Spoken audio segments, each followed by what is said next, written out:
Good evening, traders. This is Brian with TraderShark.com, an educational website to learn how to trade the E-mini futures on the S&P, the Euro, and crude. Today is Monday, February 10th and Tuesday, February 11th. This is looking at Monday's screenshot, and this is on a higher time frame chart. I just want you to notice there was a lot of sideways motion. We stayed within our opening range.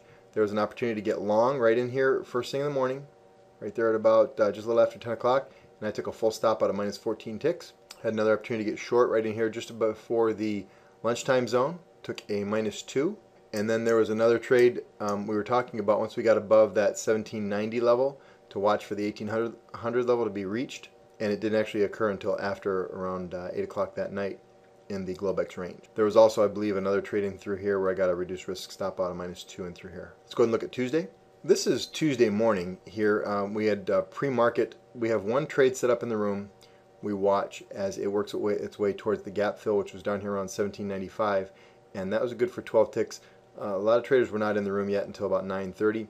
We then had what's called a pro range reversal for a total of 4 ticks here. The market opened up this morning at 1796.25, represented by this white dotted line. Coming out of the no trade zone, we had Janet Yellen speaking this morning at 10 o'clock, and for the most part, I prefer to sit on my hands during any time that the talking heads are live broadcasting. And that would be whether it's the president or whether it's the federal chairman.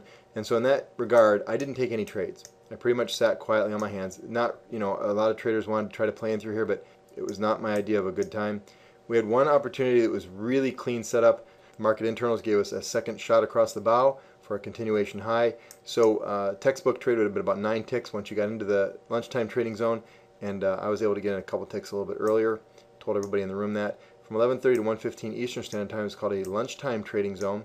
I generally will not trade during that time frame. Coming out of that time frame, we are careful about any long positions after 2 o'clock. I actually got an opportunity to get into a short position, got my first target off, got stopped up by minus 2 ticks, and then the market just took off. We were looking for opportunities. I want you to notice the wave trades were firing off long, and then we actually hit the high of the day right there at about 3:20 or so. You just don't see the highs of the day breached at from 2:30 to 3:30 in the afternoon. And then going into the close, there was a final trade towards the downside and on into the close. So it was a relatively quiet day. There seemed to be movement in the market, but I have sat on the sidelines most of the day because of the broadcast of the Federal Chair. To learn more about these and more advanced trade setups, or to get a copy of the Trader Shark Trading Manual, please visit TraderShark.com. Thank you. Have a great evening, and I'll see you in the Shark Den in the morning.